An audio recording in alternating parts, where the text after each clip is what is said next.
No vídeo de hoje eu trago o resumo do manual de entrevista para você se preparar na sua etapa de autoinstrução antes do treinamento presencial, para quem foi aprovado como recenseador e vai trabalhar no Censo Demográfico 2022 pelo IBGE. Então, se você está como classificado nesse concurso ou está como não eliminado, mas já quer se preparar caso o IBGE te chame para trabalhar, vem comigo nesse vídeo para a gente estudar um resumo do manual de entrevista. Olá pessoal, eu sou a Pri e no vídeo de hoje nós vamos estudar um resumo do manual de entrevista, que é um dos manuais que você, recenseador, precisa estudar na etapa de autoinstrução, antes do treinamento presencial. O outro manual que você também deve estudar é o manual do recenseador. Caso você ainda não tenha assistido esse vídeo aqui, eu gravei um resumo também dele com todos os capítulos e buscando mostrar para vocês os principais pontos. O vídeo ficou bem legal, então depois que você terminar de assistir esse daqui da entrevista, vai lá se você ainda não viu e assiste esse daqui do manual do recenseador. E antes de continuarmos, eu já peço para você que ainda não está inscrito aqui no canal que se inscreva e dê um like nesse vídeo se vocês gostam de vídeos assim com resumos mais explicativos a respeito de conteúdos, né? E também se você pretende se preparar e estudar para o próximo concurso do INSS, que é um concurso que já está aprovado com 1000 vagas, todas para ensino médio. É uma ótima oportunidade, visto que esse concurso faz muito tempo que não sai e agora está previsto, né, que aconteça no finalzinho desse ano, com as provas provavelmente no começo de 2023. Então a hora de você se preparar é agora. Se inscreva aqui no canal, que já tem essa playlist com alguns vídeos, né, que eu explico como que funciona esse concurso,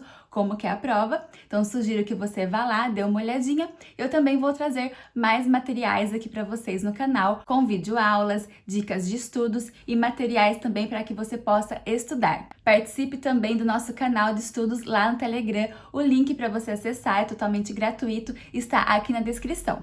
E na descrição eu também vou deixar o link do manual de entrevista do IBGE. Se você ainda não baixou, você pode baixar por esse link. E se você quiser esse resumo que eu fiz aqui para vocês e que eu vou apresentar no vídeo de hoje, se você quiser em formato de PDF, eu vou deixar salvo lá no meu Instagram. Se você ainda não me segue, o link está aqui na descrição também. Lá nos stories vai estar esse resumo para que você possa baixar e dar uma olhadinha depois. E se você não encontrar nos stories, é só clicar no link da bio, que lá vai estar também junto com os outros materiais gratuitos que eu disponibilizo para vocês. E assim como o vídeo do resumo do manual do recenseador, esse do resumo do manual de entrevista foi muito pedido por vocês, tanto nos comentários aqui no canal como lá no meu Instagram.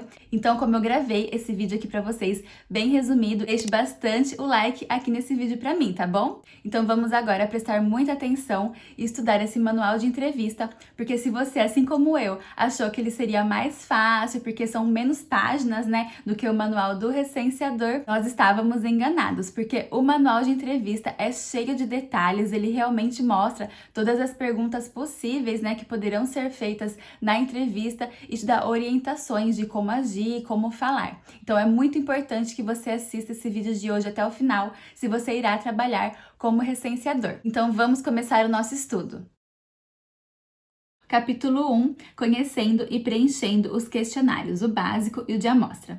O questionário básico ele é mais simples, tá? Ele tem o menor número de quesitos e será aplicado à maior parte dos domicílios.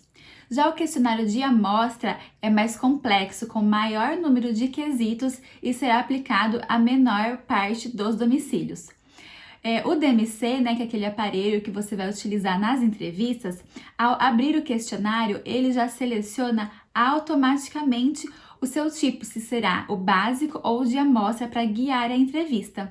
E eu aconselho vocês aqui, ó, a abrirem depois, baixar aqui na descrição o manual de entrevista para vocês verem lá, porque tem muitas imagens, tá, do DMC, eles colocaram no manual vários prints da tela, então é bom você dar uma olhada lá para você já se entender e já se familiarizar com as telas que você irá utilizar. E esses aqui que estão na tela são os conteúdos que serão investigados, tá bom? Então aqui vocês podem ver que no básico, né, vão ter questões relacionadas à lista de moradores, características de domicílios, né, tem esses itens aqui. E o de amostra contém muito mais itens, né, mais detalhes, como deficiência, deslocamento de estudo, mortalidade, assuntos que no básico você não tem. Capítulo 2, lista de moradores na data de referência. E vamos relembrar aqui então qual que é a data de referência, né? Essa data que vai servir como base para todas as suas entrevistas. Será da meia-noite do dia 31 de julho até o dia seguinte, né? O dia 1º de agosto, que é o dia que se iniciarão as entrevistas. Então, o informante, quem é? É uma pessoa de 12 anos ou mais, capaz de prestar informações sobre o domicílio e seus moradores. Agora, quem é o responsável? Também é uma pessoa de 12 anos ou mais, mas cuja a responsabilidade domiciliar é reconhecida pelos demais moradores. Então você vê que se você for numa casa e por acaso os pais estiverem trabalhando e tiver alguém com 12 anos ou mais, essa pessoa pode sim responder o questionário, vai responder como informante e daí na hora dessa pessoa te contar, né, ela vai falar assim, quem que é o responsável? Vai te dar o nome do pai, ou o nome da mãe, da avó, quem quer que seja. Então vocês precisam ficar bem atentos para saber aí a diferença, tá? Na hora de preencher lá de quem será o informante e quem será o responsável. E o primeiro passo, quando você iniciar a entrevista, vai ser listar todos os moradores, tá bom? E daí você vai encontrar esses ícones aqui no DMC, que esse primeiro desenho aqui com o maisinho significa inclusão, quando você for incluir uma nova pessoa. O lápis significa edição, né? Você já incluiu, mas você vai mudar ali algum dado, alguma informação. O xizinho é exclusão, você colocou alguém, mas estava errado, você vai excluir da lista de moradores. E essa setinha verde aqui é a troca, né? Às vezes você colocou lá a mãe como responsável, mas daí a pessoa falou, não, responsável é o pai, você vai trocar. Então, é esse último ícone aqui que você vai selecionar. Capítulo 3, característica do domicílio. O objetivo é medir os padrões de bem-estar da população. E como, né, que vai ser essa medição? A existência de máquina de lavar roupa e acesso à internet é um dos meios, né, que coletados a gente vai ter uma noção sobre esses padrões aí de bem-estar. Então, por exemplo, você vai perguntar sobre o domicílio, tá? Daí a pessoa vai responder se o domicílio é próprio e vai ter várias opções lá para você preencher se é próprio, já pago, herdado ou ainda pagando. Tem também a opção de alugado, cedido ou emprestado e outras condições. Vocês vão ver que conforme vocês forem, né, fazendo as perguntas, vai ter lá todas as opções para vocês irem preenchendo. E com a prática, né, quanto mais entrevistas vocês fizerem, vocês, quando estiver terminando, já vai estar assim, bem prático, né, vai ser bem rápido, mas no começo vai ser difícil e vai ser mais devagar para todo mundo, tá bom? Também você vai perguntar sobre o material da maioria das partes das paredes externas, então você vai ter que perguntar, né, sobre a casa, como que a casa é feita, que a gente sabe que no nosso Brasil aí tem casas de todos os tipos, né? Quantos cômodos, contando com a cozinha e o banheiro. Quantos cômodos serve permanentemente de dormitório, porque às vezes a pessoa tem um cômodo ali na casa, mas é um escritório, por exemplo. Então você conta como cômodo, mas na pergunta aqui de dormitório permanentemente, daí você não vai contar esse cômodo, ok?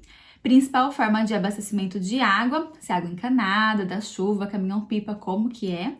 Quantos banheiros de uso exclusivo com chuveiro e vaso sanitário? E se utiliza banheiro de uso comum a mais de um domicílio, né? Porque tem regiões, tem casas aí que é utilizado um banheiro, mas para outras casas também. Se utiliza sanitário ou buraco para dejeções, para onde vai o esgoto do banheiro?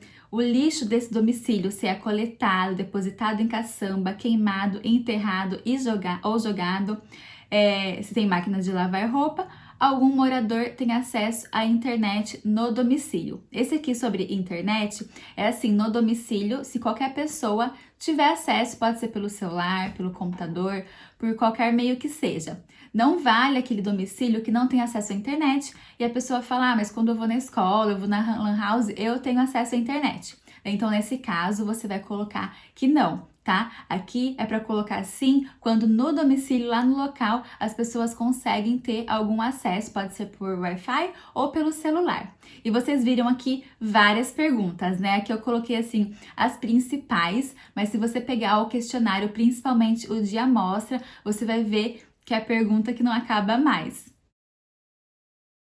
O capítulo 4, pessoal, que são as características dos moradores, é o capítulo maior, mais extenso. Eu trouxe aqui para vocês os principais pontos, né, os temas dentro desse capítulo, para vocês já terem aí uma noção, tá bom? Então, o primeiro seria sobre a identificação étnico-racial, e é muito importante você prestar atenção nesse ponto aqui, ó. Porque o IBGE fala, né, para que você respeite a declaração do informante. Então, quando você fizer a pergunta, quem vai se declarar, né, vai ser o informante. Então, fala aqui que não pode ser questionado pelo recenseador. Se você me entrevistar, você tá vendo aí pelo vídeo que eu sou branca, mas se na entrevista eu falar que eu sou preta, você vai ter que colocar lá, tá? Você não vai poder questionar e nada disso, né? É dessa forma. Vários critérios podem ser usados pelo informante para a classificação: origem familiar, cor da pele, traços físicos, etnia, entre outros. Então, não é só a cor da pele que é um fator determinante, tá? Quando você pergunta a identificação étnico-racial, tem todo um contexto histórico, como origem familiar e tudo mais. Então, vamos supor que eu seja branca, mas que minha família inteira seja preta, eu me considere preta e eu vou responder para você que eu sou preta e você vai ter que colocar no questionário, entenderam? Não é só sobre aparência, sobre traços físicos, né? É todos esse conjunto aqui. E sobre cor ou raça, vai ter essas opções aqui. São 5 opções que vocês terão para selecionar: branca, preta, amarela, que é quando a pessoa ela é oriental, né? Se você não sabe o que significa amarelo, são traços orientais. Parda, que são misturas, né? Então, por exemplo, se a pessoa se considera preta, mas também com descendência indígena, ela pode falar que ela é parda, porque tem misturas, mais de uma. E por último aqui, a indígena.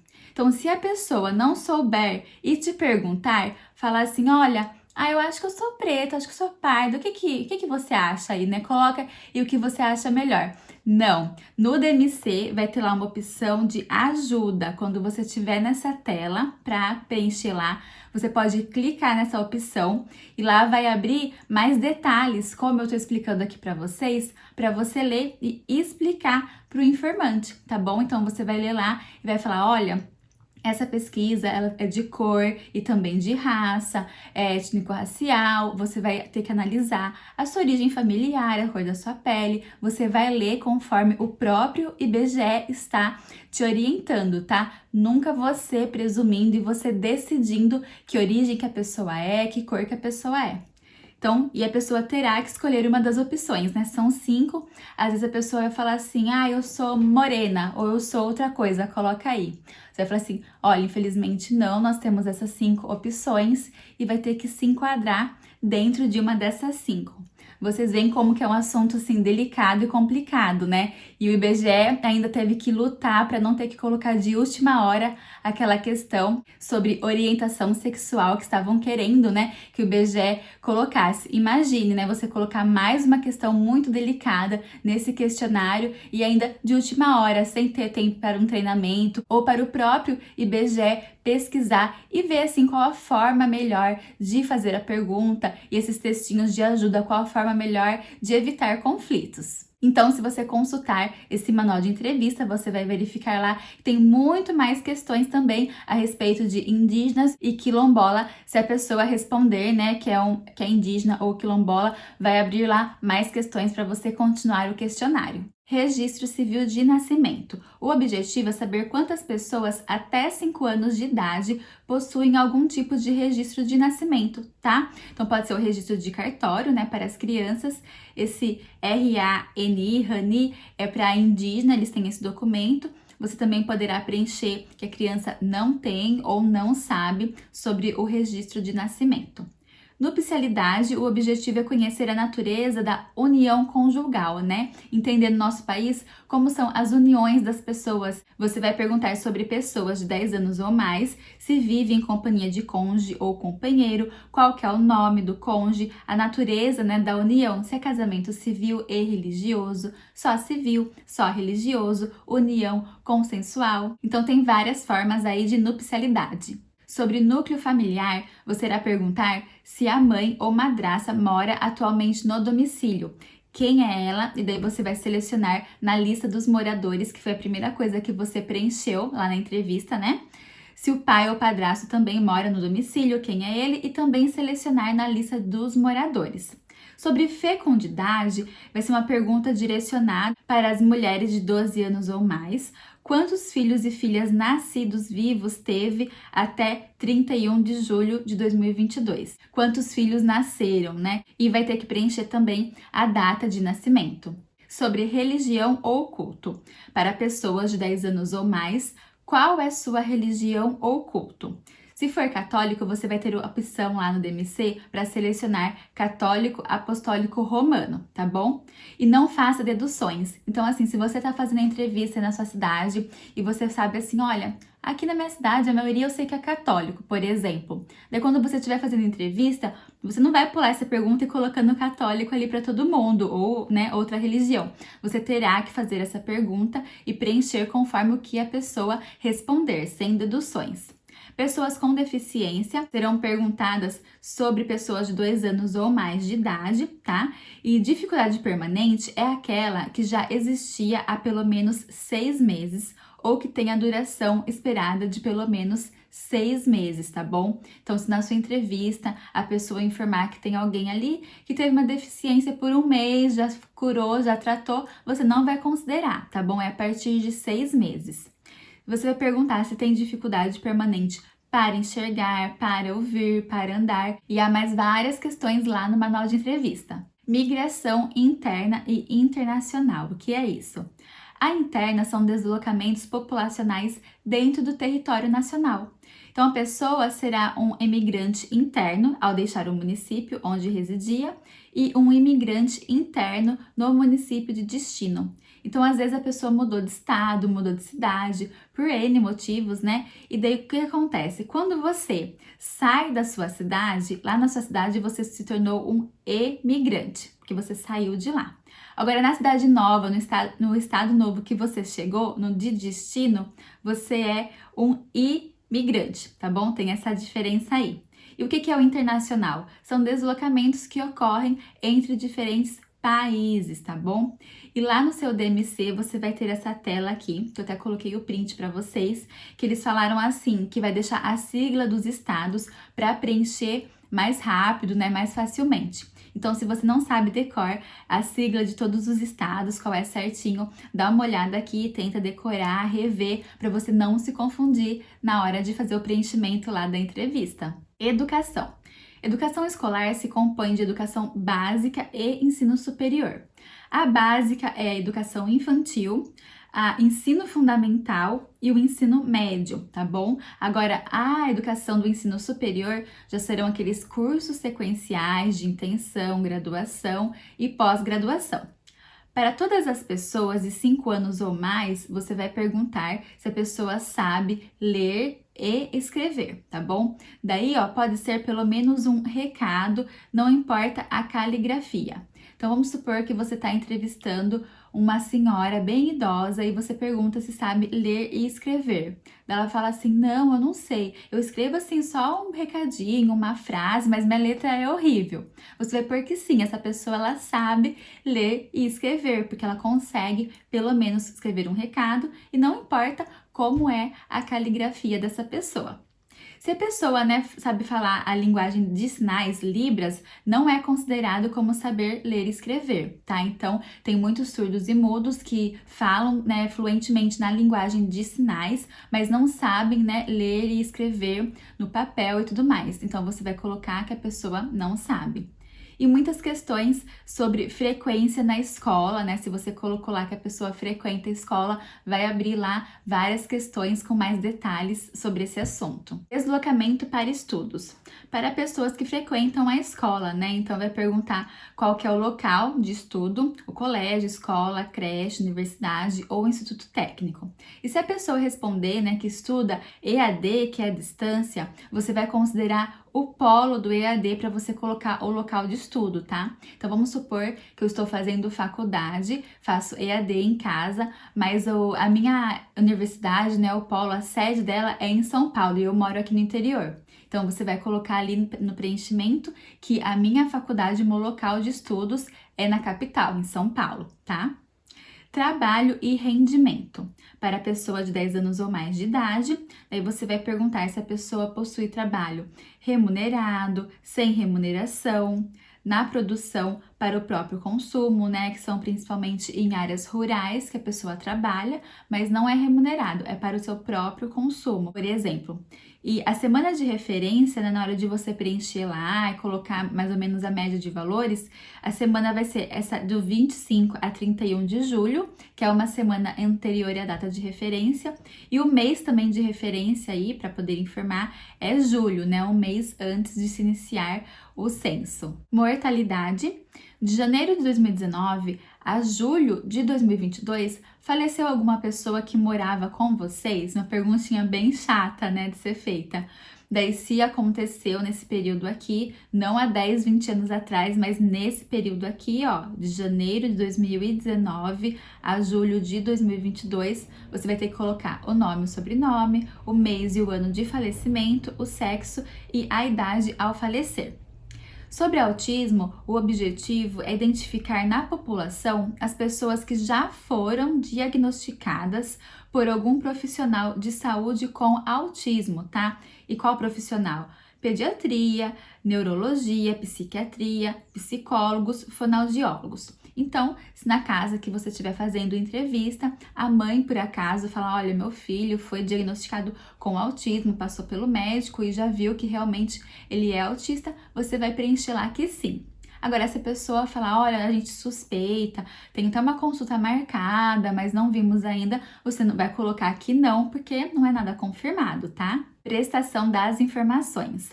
Assinale quem prestou as informações desta pessoa, se foi a própria pessoa, outro morador ou não morador. E registrar os dados de contato: nome, e-mail, telefone fixo ou móvel e CPF. Vocês viram que esses detalhes aqui, ó, das informações tá lá no final da entrevista, né? É o último item. Por quê? O CPF ele será perguntado para o informante que for morador do domicílio, tá? E para o informante que não é morador, não deve ser registrado o CPF. Então, o morador está lá te respondendo todas as informações. No final, você vai pegar esses dados aqui, tá bom? Dessa pessoa. O pedido do CPF não possui finalidade fiscal. Será utilizado apenas para fins estatísticos, tá? Então, é aquele velho discurso, né? Aquele questionamento que a gente sempre se faz, que as pessoas não querem passar o seu CPF por N motivos, tem medo. E aqui fala que não é fiscal, porque, por exemplo, né, a Receita Federal pode pegar o CPF e a pessoa falou a média que ela ganha ou onde que ela trabalha, e a gente fica com medo, né, que essas informações se cruzem e que possa prejudicar. Então, se você for questionado, com certeza ali no seu aparelho vai ter essa informação ou na parte de ajuda, ou também você já está aprendendo agora, vai rever no seu treinamento presencial que o pedido do CPF é só para fins estatísticos, para preencher lá quem foi que deu as informações, não será utilizado para fins fiscais ou outros motivos. Eu não disse que o capítulo 4 era super extenso, só agora chegamos no capítulo 5, que é entendendo o formulário de domicílio coletivo, tá? Então vamos supor aí que na sua cidade tenha muitos prédios e que você vai chegar num prédio para fazer a coleta, as entrevistas. Você deve seguir a ordem sequencial das unidades, tá bom? Você não vai no apartamento 1, depois no 15, depois no 2, depois no 30, tem que seguir uma ordem. E você terá também que fazer do andar mais alto para o mais baixo. Por exemplo, Um hotel possui 25 quartos, mas somente no quarto 301 e no 202 há moradores, tá? Porque tem gente que mora em hotel, não é hóspedes, tá bom? Aqui, ó, não confundir com hóspedes. Nesse caso, apenas os 2 quartos serão listados. 6. Coleta pela internet. Se vocês não sabem, nesse censo agora desse ano, terá a opção das pessoas, né, dos informantes, responderem pela internet. Mas prestem muita atenção no que o IBGE trouxe aqui pra gente, porque é muito importante, olha só. Não deve ser vista como a principal ferramenta. Então, eu sou recenseadora, eu vou começar a trabalhar, vou mandar todo mundo responder pela internet, vou ficar na minha casa, né? Não é a principal ferramenta. E olha só por quê. Para informantes que não puderem ou não quiserem fornecer as informações no momento da visita. Então, você foi lá visitar alguém, a pessoa tá saindo para trabalhar, tá super apressada, olha, eu não quero falar aí com vocês, não quero responder, eu não vou falar. Daí você pode dar essa opção da internet. Daí a pessoa vai falar, então tudo bem, pela internet eu respondo. Mas olha só, a entrevista presencial, ela é a melhor forma para obter as informações e garantir a realização da coleta no período previsto, porque a pessoa que for responder pela internet, ela vai ter um prazo. O informante pode esquecer ou enfrentar dificuldade de conexão. Então eu falei para você, olha, depois eu preencho aí pela internet, vai para a próxima casa aí que eu tô ocupada. E daí eu esqueço, passa aí os dias eu nem preencho. Ou eu vou lá para preencher e muita gente está acessando o site do IBGE, né? O país inteiro, já pensou? E eu tenho dificuldade aqui de conexão. O recenseador, ele terá que retornar ao domicílio. E você vai querer fazer esse retrabalho, né? Porque é perda de tempo. Então, por isso que fala que a principal ferramenta tem que ser a entrevista presencial, tá bom? O setor não poderá ser concluído sem que os optantes pela internet tenham respondido. Então, eu fiz lá meu setor, mas lá na casa da Priscila ela não quis responder. Falou que ia responder pela internet, só que eu tô vendo aqui que ela ainda não respondeu. Enquanto eu não responder, você não consegue fechar, concluir o seu setor, não consegue ir pro próximo, não consegue receber por esse setor, entendeu? Então, olha, o funcionamento será da seguinte forma. O informante receberá uma chave de acesso. Olha como que é complicadinho. E terá 7 dias para responder. Então, eu falei para você que não podia responder lá na hora. Você preencheu ali no DMC, que eu ia fazer pela internet, deve colocar meu e-mail ou meu celular. Eu vou responder essa chave de acesso para eu entrar lá no site do IBGE, coloco a chave de acesso para eu poder fazer lá responder, né, o questionário. Só que eu tenho 7 dias para fazer isso. Caso não responda no prazo, a chave perderá a validade e receberá novamente a visita do recenseador. Então, você vai passar os 7 dias. Nesses 7 dias, você não pode concluir o seu setor, não pode ir pro próximo, não vai receber. E daí, você vai receber ali, ó, que a Priscila lá falou que ia receber pela internet, responder pela internet, não respondeu. O que você vai ter que fazer? Voltar lá na minha casa e falar, olha, você não respondeu pela internet, então vamos responder aqui rapidinho, então, a entrevista presencialmente. Capítulo 7, relatórios no DMC. Então, no seu aparelho, né, do DMC que você vai trabalhar, lá você vai conseguir consultar vários relatórios, tá bom? Eles servem para acompanhar o trabalho que realiza no setor por meio de resumos e listagens, tá? Então, vamos aqui aos exemplos. Andamento do setor, você vai ter um relatório com esse nome, andamento do setor, que ele resume, faz o resumo geral do setor que você está trabalhando, separado por temas, tá? Tem também toda a listagem de endereços, com todos os endereços existentes, a listagem de questionários também existentes, listagens de espécies, resumo PCT, que é o de povos e comunidades tradicionais. Se você estiver trabalhando nessas comunidades, você terá esse relatório. E também as transmissões, o resumo das transmissões, que é quando você termina ali um setor ou terminou o seu dia de trabalho, você vai fazer uma transmissão, você vai mandar os seus dados, né, atualizar para o computador principal geral do IBGE, tá bom? É muito importante que você sempre faça isso para que não dê nenhum problema e você perca as informações coletadas. Capítulo 8, fechamento de setor. Verificações que devem ser realizadas antes de dar o setor como coletado, tá bom? Então você está terminando ali o setor, você vai fazer o fechamento.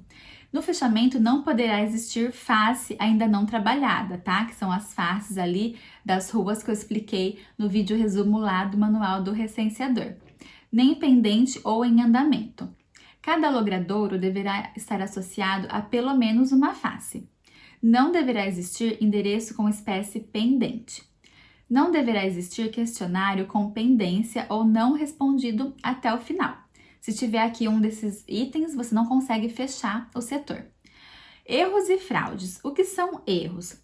Como essa pesquisa é bem grande, é uma operação do censo todo o país, os agentes, vocês, estarão sujeitos sim a cometer erros durante o processo de coleta, Mas assim, não tem problema, Pode acontecer. Então, o supervisor e o ACM poderão orientá-los, sanar as dúvidas e corrigir os equívocos. Agora, qual que é a diferença para fraude, Fraude é outra coisa, é crime e não é tolerada pela instituição. Então, são pessoas assim com má fé, que querem fazer coisas erradas com aquele objetivo de receber alguma vantagem ou prejudicar alguém. E o último capítulo 9 de considerações finais, o IBGE pede, para que você se dedique ao treinamento presencial, tá? Então, participe do treinamento, preste atenção, procure seu supervisor em caso de dúvidas, tá bom? Exerça seu trabalho bem preparado, ou seja, com um uniforme, com todos os equipamentos, com profissionalismo e segurança.